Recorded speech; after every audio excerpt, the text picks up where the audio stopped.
I have no bike experience whatsoever, but today I'm going to show you how easy it is to install the Jansno X50 once you get it. Now first let's unbox this thing, and you get a lot of accessories here in the box as well. First up is a QR code where you can see a video on how to install this from Jansno itself. Then a small bicycle pump for the tires, the lights, a very sturdy lock, that's the headlight, a phone holder, the pedals, a multi-tool, which is actually quite handy to install this bike, then the charger. Now let's get this bike up. Well, these wheels are massive, which is pretty cool. Now up it goes. Now let's unpack everything here. This is the battery which goes onto the bike. This is all the packing material, keeping the bike nice and safe for shipping. And here comes the nice large faux brown leather saddle, which gives the bike that distinct look. Okay, so now that we have unpacked everything, let's install the steering wheel.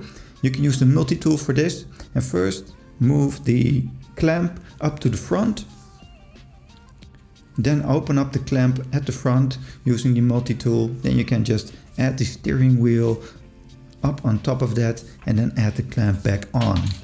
Then just tighten it a bit until it's really tight, and that's your steering wheel. Now let's install the bolt-on axle for the front wheel, which is different than the quick release system from the earlier X50s, and it's for more stability of the bike. You can easily put on the rings here. First the small ring with the hook, and then the smaller ring on the outside, and the bolt all the way on the outside.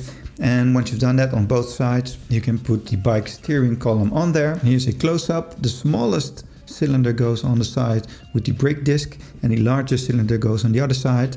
And then just clasp in the hook in the steering column, and then tighten the bolt, and then really make sure that those bolts are tightened fastly. So now we are ready to attach the turn signal lights. There's a left and a right one, so make sure to attach the right one.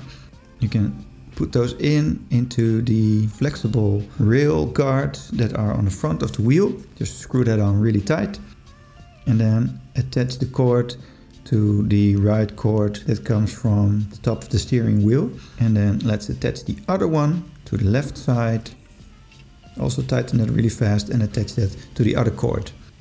So it's really easy, no electrical tools needed whatsoever. And make sure to really tighten both. And then the headlight is up. Just attach that to the remaining cord so it has power. And then attach the sides with screws onto the front of these flexible brackets, and make sure that's really tightened. Then we have the dirt guard for the front wheel.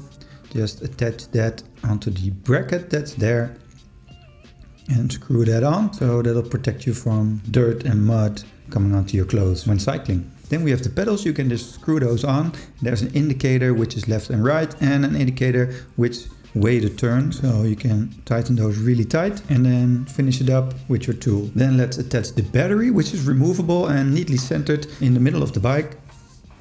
Just click that in, and then that's nice and secure.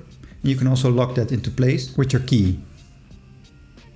So now one of the final steps is attaching the saddle. It is really soft and sturdy, so I'm eager to try this out. And there are screws all the way around that you need to screw in really tight so that stays in place. And this is a really large saddle that can even fit 2 people. And here I am already trying this thing out in under an hour, so it's pretty easy to put together.